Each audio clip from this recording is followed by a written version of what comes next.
Hey there, guys and gals. Welcome to part 2 of our interview with Larry Broughton.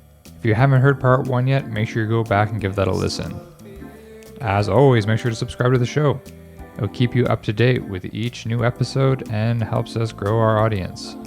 In other news, make sure to keep your eyes peeled and ears open. We have a special Halloween contest coming up, so make sure to look out for that. Halloween is the official holiday of I Know This Guy. Anyway, that's enough of me. Enjoy the rest of the episode.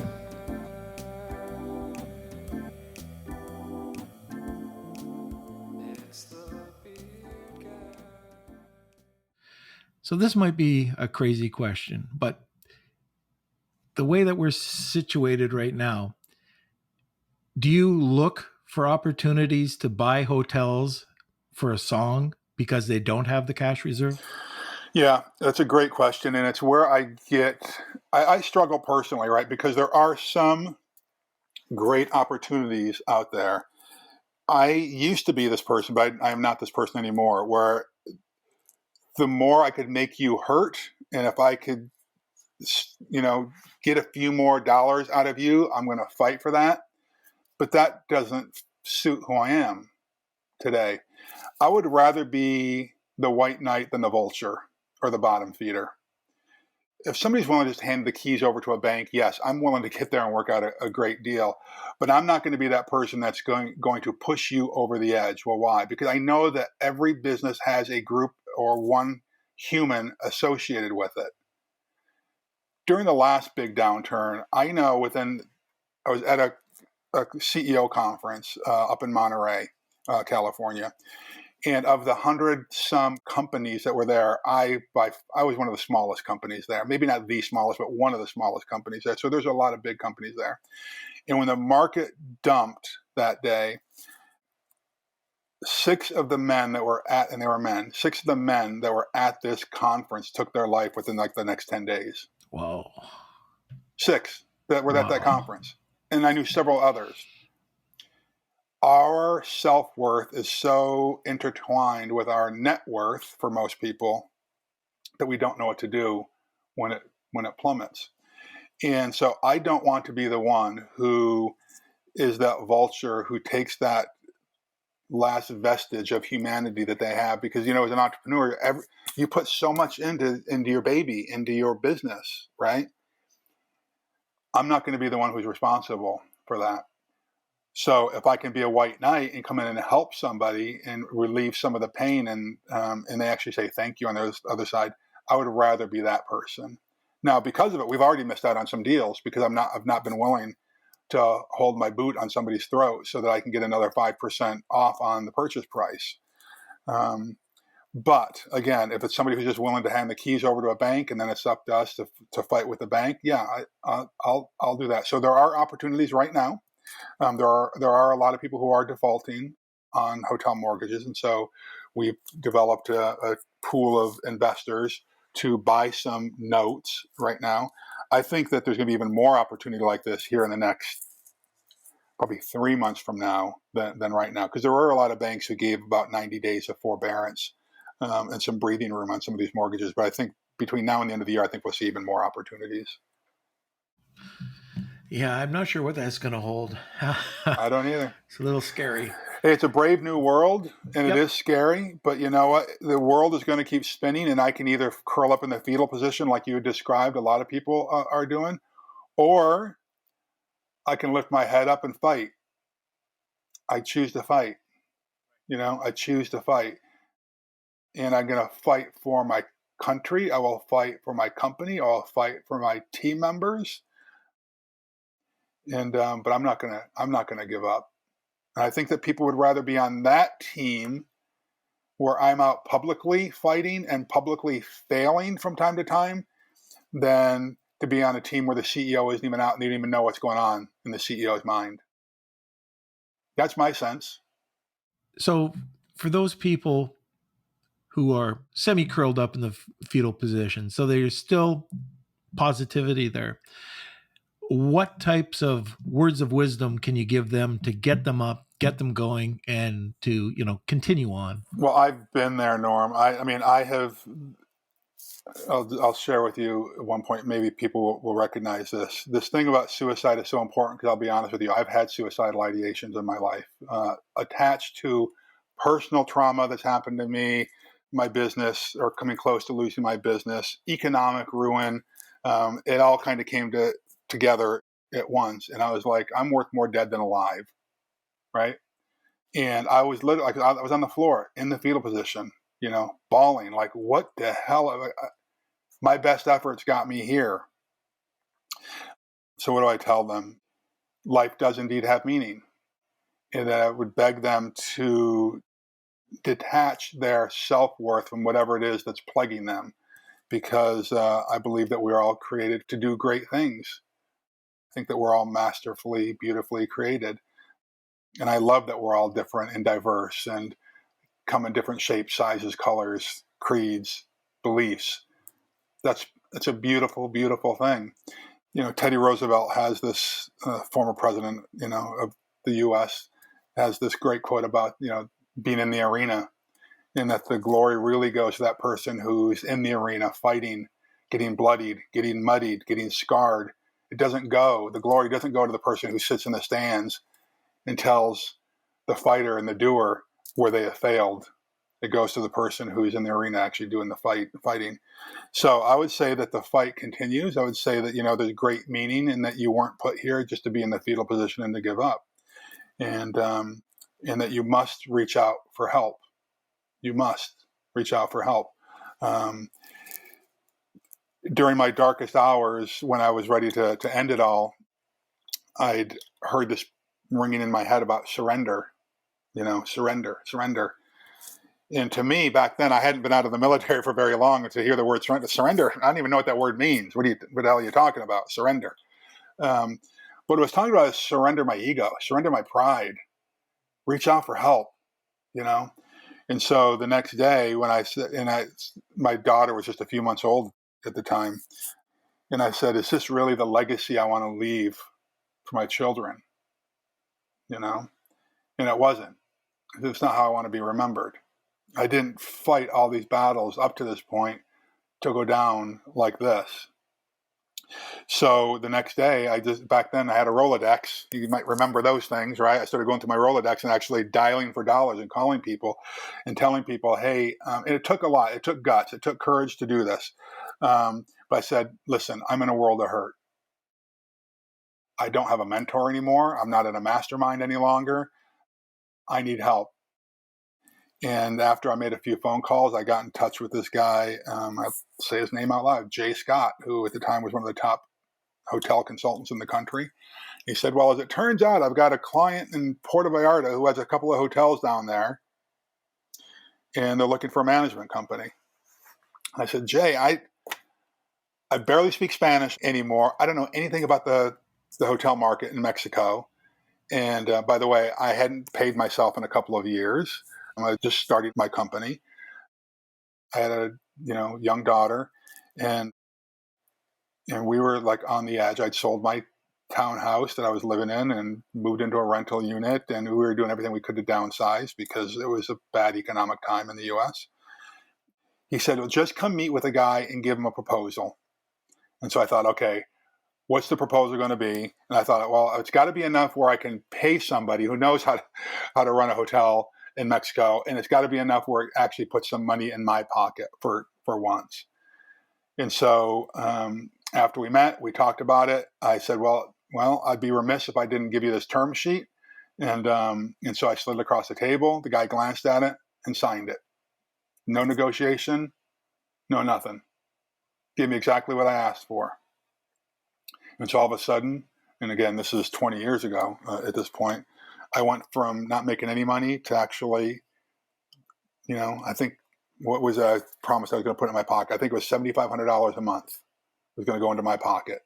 And all of a sudden I had a little bit, not a little bit, I mean, it was a good amount of income at the time. I could pay my bills, get some breathing room.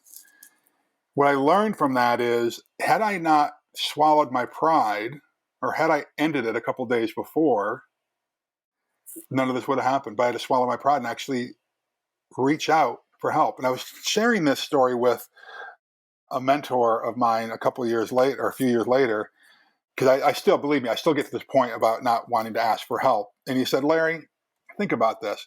If somebody came to you in the position that you were in and said, hey, I really need your help, would you kick them to the curb? Would you put your boot on their throat? Or would you help them? I said, well, of course I'd help them. He said, well, what makes you think that you're so special or you're so different or you're so evil that no one's going to help you? You got to do it. You got to reach out for help.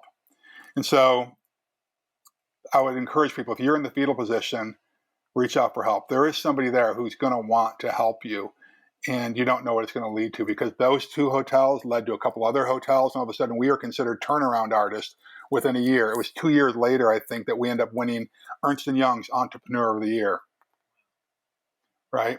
And again, 2 or 3 years prior to that, I was ready to end it all, right?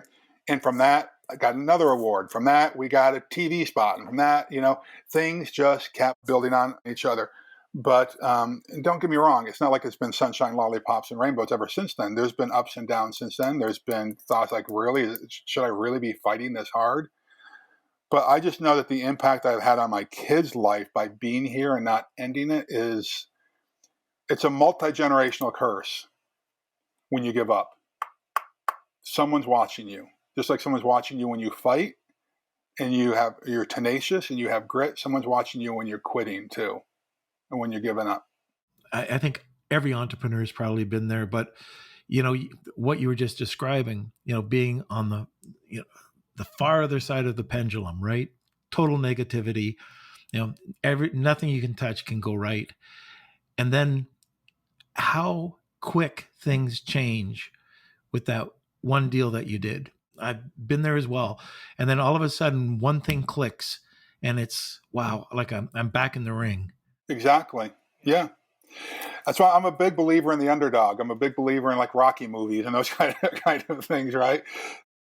We have to keep feeding that. So this is why I like the whole storytelling thing, right? There's a reason why there's underdog stories, right? It's time to make the tough choices. There are times when you've got to exorcise people from your life. If you don't have people who are speaking positivity and growth and greatness into your life, it's time to start separating yourself from those people. Because even at my deepest, darkest moment, there weren't loved ones in my life who were saying, Larry, you got this. You've got the good. You can do this. Go get them, champ. No, what they were saying is, why are you doing this? Why are you putting us through this? Don't you think you need to go get a job? Kind of thing, right? So be careful of who you surround yourself with, I guess, is my message, right? And sometimes those are family members. I had Darren Hardy, who's the former publisher of Success Magazine, tell me one time, he said, listen, Larry, you got 5-minute people, you got 5-month people, and you have 5-year people in your life. Don't confuse those people. So who are the 5-minute people? The 5-minute people might be that neighbor, who lives across the street from you, who says, hey, good morning to you. But when you spend any more time than 5 minutes with them, you get creeped out, you feel dirty, you want to go take a shower afterwards. Hey, I know that neighbor. Don't invite that person to Thanksgiving or Christmas dinner, and don't invite them to, your kid's wedding, right?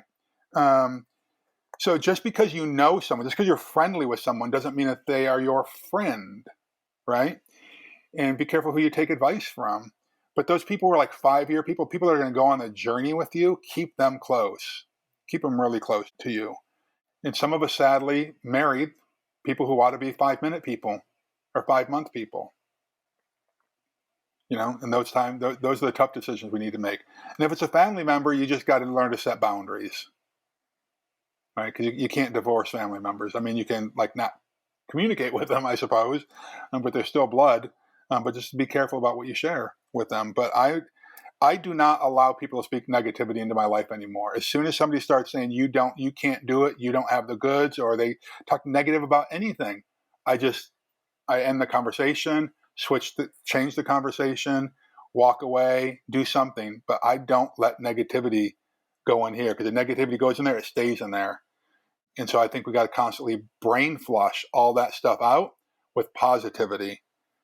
So when I feel negative stuff, I start putting positive stuff back in. Positive mantras, listening to great music, hearing positive listen to positive speeches or whatever it is. I just got to get the negative stuff out, because left to its own devices, it gets inside me and rots.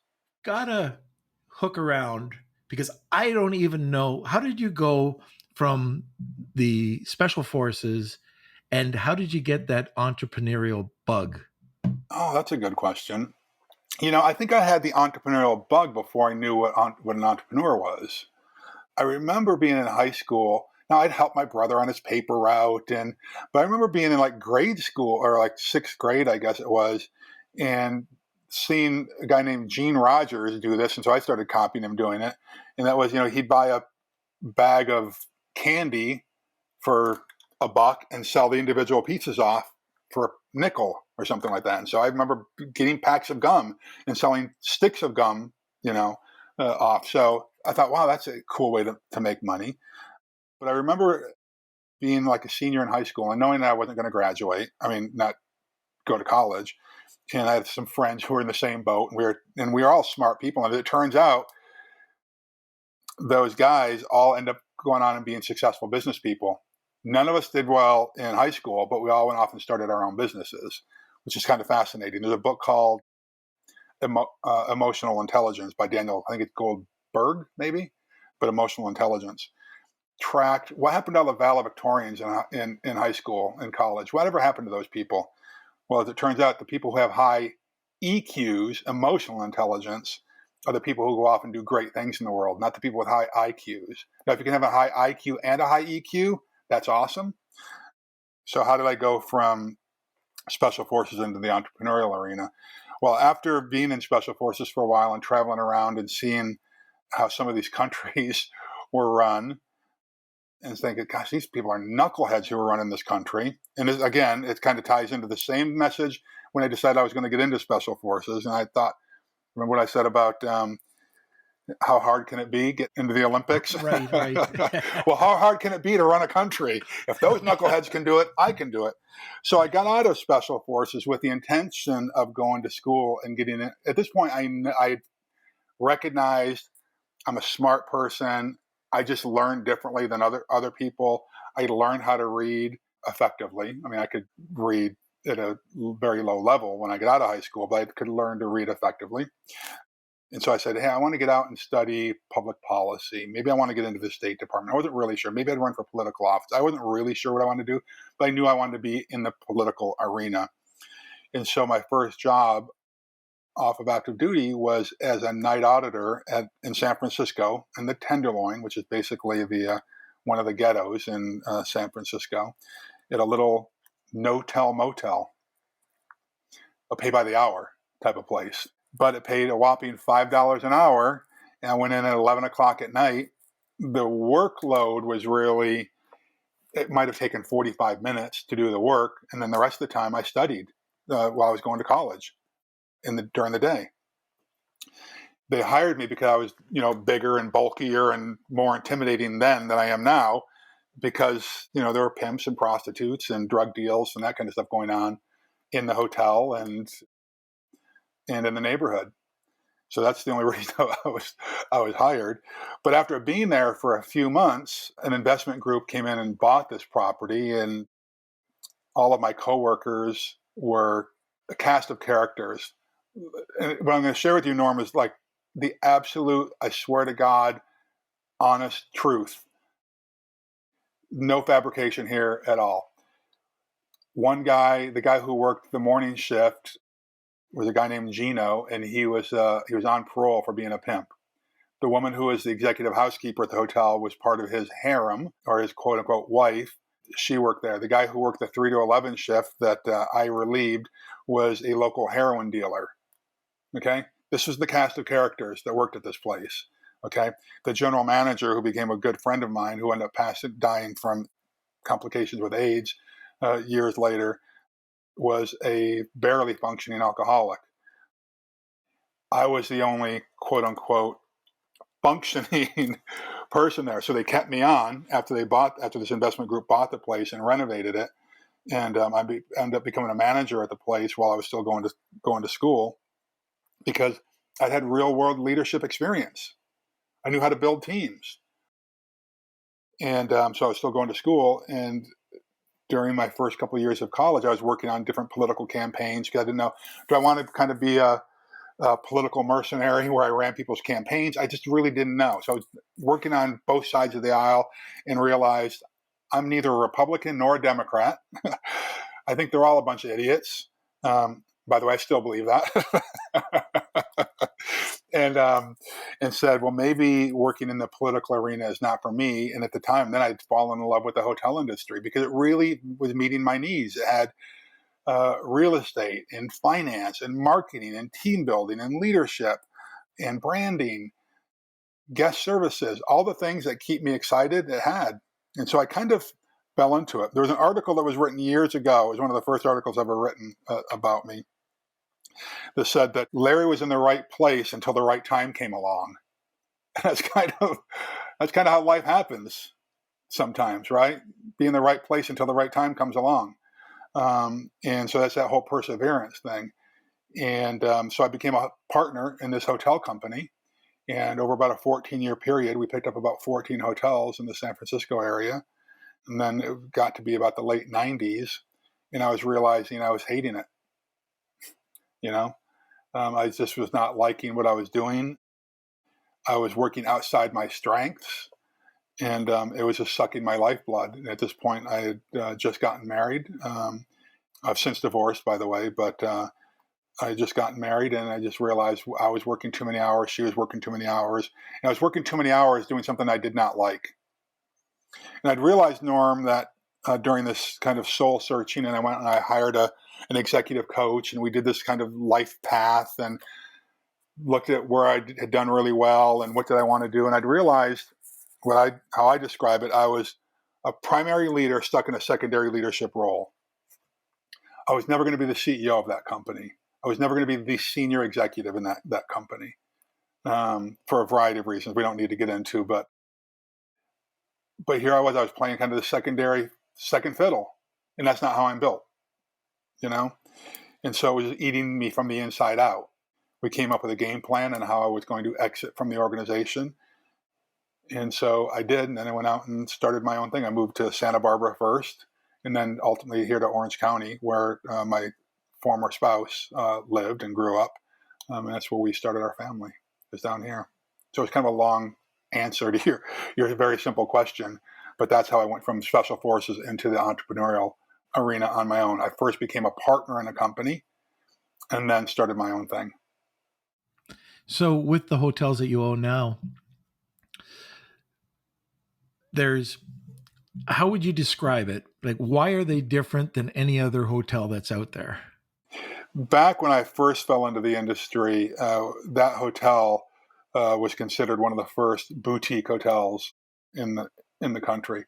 Back then, there were like bed and breakfast that we all kind of, people that are our age, Norm, kind of know, but that was kind of a dying, and still is, I think, a dying part of the industry. And then you had branded hotels. You had Travelodges and Marriotts and Hiltons and Hyatts. Back then, those branded hotels were basically soulless hotels. You could go walk into a hotel in San Francisco or walk into a hotel in St. Louis or Toronto that was a particular brand, and it was the same design, same decor. It didn't matter. I just described them as soulless. And so what we tried to do, as well as Ian Schrager, what became Ian Schrager Hotels, but Ian Schrager, Bill Kimpton, and our company, we kind of were considered the vanguard, the creators of the boutique hotel industry, where we would provide a high level of service and a level of design and style that celebrates the location where it sits. That's really one of the keys. You have to win the hearts and minds of the locals by celebrating where the hotel is, and instead of just being this soulless hotel. So that's kind of what has separated us. And now all the big brands have what they call their lifestyle brands. Marriott has their autograph collection. So I guess it's a way of merging style with service. I think that's really kind of important. Having anticipatory service at our properties and celebrating the locations where they are. We do okay. Sometimes we hit it out of the park, and sometimes we fail miserably. But we just keep on learning from it. And we really try to give our team members the freedom to be themselves. None of our hotels are cookie cutter. None of our team members are cookie cutter. And again, because I've recognized the power of authenticity, as long as we give them lanes, not lanes, we give them kind of boundaries to stay in, but you can do whatever you want inside those boundaries when it comes to being on our team. So level of service and style, I think, is what I would say separates us from a lot of the other hotels that are out there.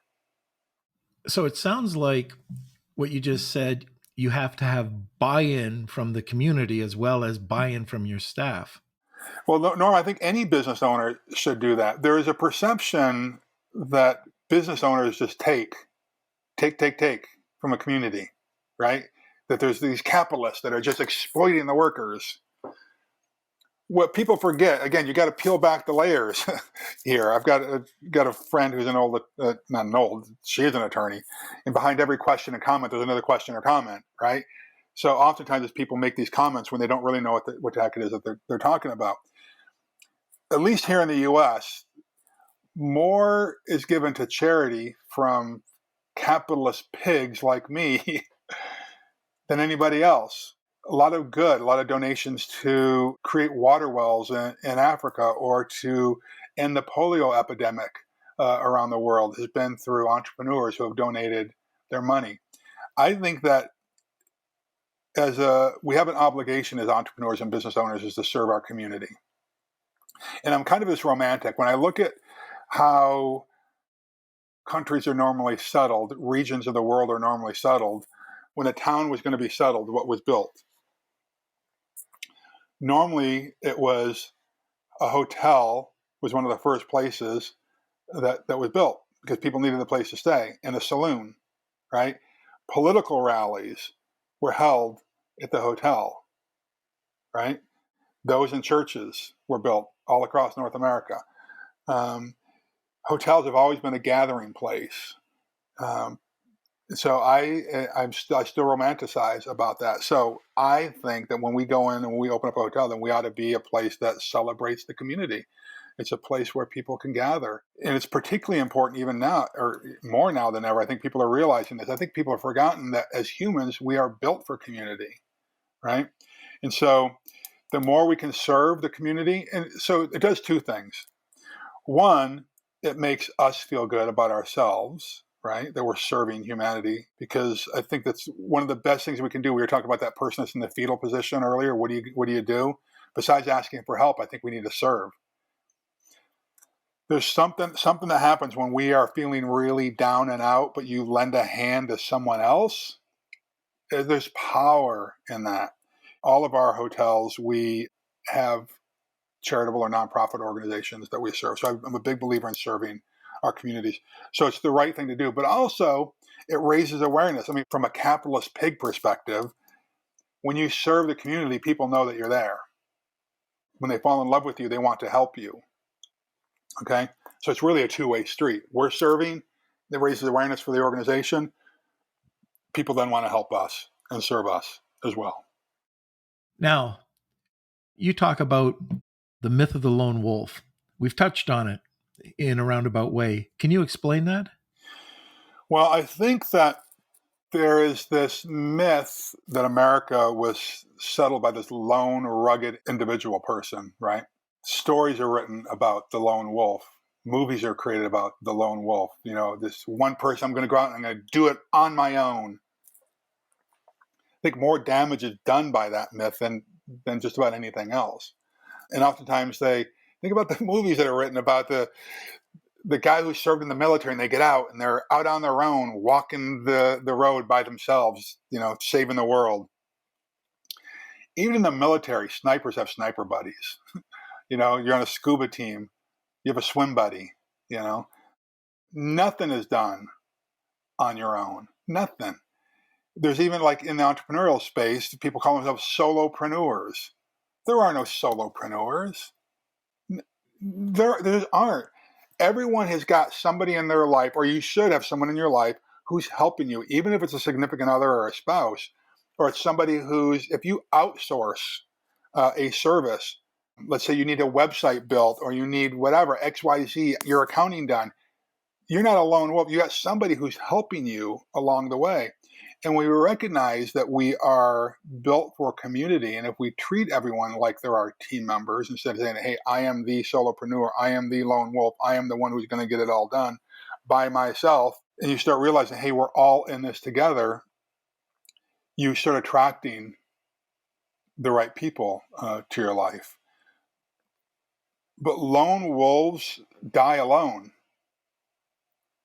No, I don't know anybody who wants to do that. The truth is, wolves travel in packs. When you're old or broken down, that's when you become a lone wolf. You don't choose to be a lone wolf. And so I don't think the lone wolf, when I say the myth of the lone wolf, it's not just about because we really are lone wolves. I'm talking about the myth of the lone wolf who becomes successful. Lone wolves don't become successful. They don't. You've got to have people around you. You got to have teams around you. You got to have cheerleaders around you, masterminds, mentors. I just can't stress that enough. You must have mentors in your life. And by the way, you must be mentoring someone.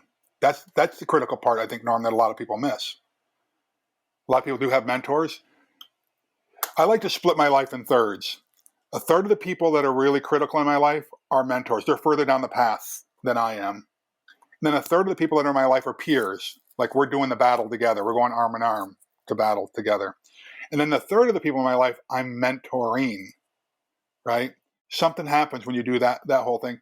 When you are teaching what you know, you get better at what you know. And there's something about this karmic wheel that spins.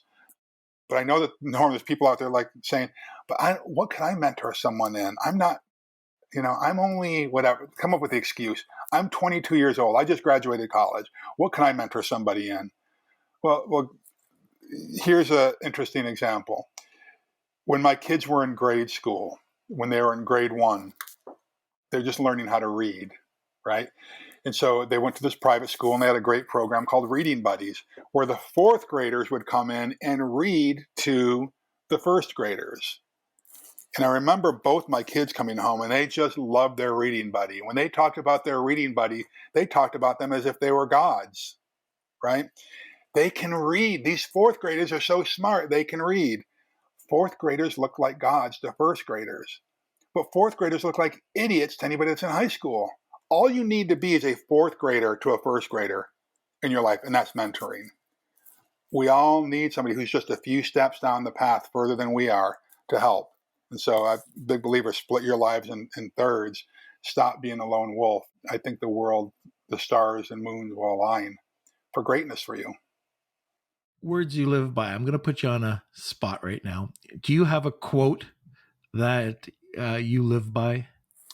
Well, there's a quote that I find I'm saying more and more now than at any time in my life. Although it's actually you go into the boardroom of our office and it's on the wall up there. It says, "Choose the hard right over the easy wrong."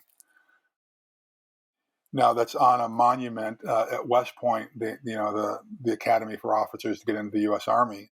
But a lot of folks in the Army talk about this all the time: choosing the hard right over the easy wrong. We've kind of alluded to this throughout this conversation. How different would our lives be had we actually done what we knew was going to be hard, but was the right thing to do, but instead we chose the easy path? Really declaring all of your revenue on your taxes, or having that hard conversation with your loved one that you're not in love anymore, or having that hard conversation with an employee, and I'm using that word intentionally right now, your employee, that they're not making the grade and they're not just, and that you're going to have to either coach them up or coach them out of the organization. Having that hard conversation with somebody about a terminal illness. Those are hard conversations to have. They really are. But reality is our friend. And I think that the sooner we face reality of having those hard conversations, the sooner we can make a plan to correct them or rectify them, right? But to do that takes courage. And I think that's kind of one of the themes we've been talking about here all day is courage. You've got to have courage to do the stuff that you and I have been talking about, Norm. Courage changes everything. Courage doesn't mean that, I'm going to go through, I'm fearless in life. That's not courage. Courage is being afraid and taking steps anyway, right? Knowing that it's going to be a hard conversation, you have it anyway. I was blessed to have been able to attend the executive program at Stanford. And we had a professor there who was a Nobel laureate. And he used to pound into our heads that in business, all problems in business can be boiled down into 4 categories, all of them. All. He kept saying this over and over again. I must have heard it 50 times. All problems in business fall into these 4 categories: people, product, process, and profit. Right? Any problem you have in business is a product problem, a people problem, a process problem, or a profit problem. And so, after months of discussing this, became a believer. Yeah, they all are. But then when I got out and started my own business, or was really running my own businesses and really started coaching people, what I'd realized is if I have a process problem, or I have a product problem, or I have a profit problem, I probably have a people problem, right? Now, when you have a people problem in your life, or you have a people problem in business, you probably really have an accountability problem. If you have an accountability problem, what you really have is a communication problem. To speak again, I'm going to go back to this, to have a real, frank conversation with somebody takes courage. How many people have struggled through life, had pain in their life because they were just afraid to have that very difficult conversation with somebody, whether it's an employee or a loved one? But if you would have had the guts to have it months ago, when you were younger, I could think of plenty of times when I was younger and I was dating a woman and I wanted to break up with her, but I didn't have the guts to break up with her. But instead I went through months of pain because I didn't want to have that hard conversation, right? You just gotta have courage. Courage changes everything. So I think doing the hard right, choosing the hard right over the easy wrong will be life-changing for people. Now, I'm very interested to hear this one because I think it's going to be a different answer than what I expect. What's been your biggest success? We can talk professionally or we can talk personally, but the thing that more than anything else, and as corny as it sounds, is that I have been able to raise amazing humans in my daughter Emily and my son Ben, because it's been my dream. I'm going to get emotional. It's been my dream and my wish to break the multi-generational chains of poverty and negative self-defeating attitudes and thoughts that I was plagued with. And I got very intentional about it. And I feel like my most important role, once these kids were born, is to be an amazing father, to be the best father I can possibly be and not phone in my performance with them was really important, and to create the next generation of leaders. Because I realize I'm in the waning years of my life. I know I have still a lot to contribute. I'm in my late 50s, and if I play my cards right, I can still be an active participant in the business arena for at least another 25 or 30 years. The end is not that near for me, unless it's time for me to go across the Rainbow Bridge or whatever, however people describe it. But I do realize that with my daughter and son as a force multiplier, I can make more impact on the world by making them be amazing humans than anything else. So that's probably my biggest personal success, and probably professional as well, I suppose. I kind of had the feeling that you were going to go down that way. Just getting to know you over these last couple hours, you're an amazing human being. Well, thanks. Listen, I think that here's what I learned in both Boy Scouts and in martial arts. We all start, success is sequential, right? You got to build this foundation, right? And once we get the foundation stuff done, then you can build on it. Think about Tiger Woods, for crying out loud, still has to practice the basic strokes, right? The best basketball players of all time, they still get out there and stand at the free throw line, and they're practicing, throwing hundreds and hundreds of free throws a week, right? You got to practice the basic blocking and tackling. I didn't do that basic blocking and tackling until I got into my 30s and into my 40s that I should have done when I was younger. And that's why I'm trying to teach my kids this stuff now, so that they can be better contributors to society. One of my own mantras that I speak to oftentimes is, if you want to do great things, you have to be a great person, right? I didn't try practicing being a great person until I really got into my late 30s and 40s and 50s. I didn't know what that even meant, right? But if you want to do great things, you've got to be a great person. We've all worked for people who were in positions of authority over us who weren't great people, right? They put their own agenda in front of anybody else's, right? Or they ground you down, or they treated you as if you were inferior to them. Let's not be those people, right? So I think that being a great person is a bigger success than how much money you make, because that doesn't mean anything. At the end of the day, it doesn't. Yeah, can you do, listen, I am a capitalist. I like making money. I can do great things with money, right? I like when somebody comes to me I've got a friend who's serves in Kenya. She helps women that are in the slums and ghettos in Kenya. I like that when she came to me and said, hey, can you help me? I can write a check to that. That makes me feel good. I can't do that if I don't have the money to do it. So you can do great things with money too. I do not worship money, though. I mean, I like the comfort that it brings me, but I'd rather be in a great relationship with a loving partner than be alone and have a full bank account. I'd like to have both, actually. That'd be a great thing to have. Yeah, there you go. Well, we're getting down to the end of the show. And at the end of every episode, I always turn to the guest and ask if they know a guy. I know a lot of guys and gals for you. Do you want me to tell you who they are right now? Sure. One guy is a guy named Michael Peterson, who's one of the most amazing people that I know. He's a country music superstar from several years ago, but he also serves the veteran community. This guy's done more time out past the wire and forward operating bases than most people in the military. His name is Michael Peterson. He's just an amazing human being. Another guy is Jeff Bosley, who's also a former Green Beret, who's an actor as well. He's an amazing human being. Another guy is named Anthony Melchiori, who happens to also, I guess I hang around a lot of veterans, who's a former Air Force vet, or is an Air Force veteran, who's big in the hotel industry, who had a hotel show on Travel Channel for years called Hotel Impossible. But he's got a really interesting story about growing up in, around mob bosses and that kind of thing, and then getting into the hotel industry and traveling around the world. Those are three right off the top of my head. Wow. I'll give you more. We'll hook back. No, that's great. So, I mean, those are three great names. And so if you could just let them know that we'll be touching base with them, we'd love to have them on the show. Be glad to do it. That's great.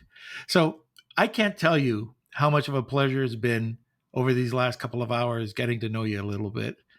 And I certainly hope I can reach out and say hi to you one of these days. Yes, I would love that. I'd love that. And I hope I can do the same thing when I open up in Toronto. I love Toronto. It's like, how can Toronto be so big and so clean at the same time? Yeah, it is amazing. It is amazing. I really appreciate you coming on the show, and you have a great night. Thanks, you too, and congratulations on the success of this thing. I really love what you're doing. Hey, thanks a lot. Thanks for listening. That concludes our interview with Larry Broughton. Make sure to tune in next time for an interview with Matt DeFebo.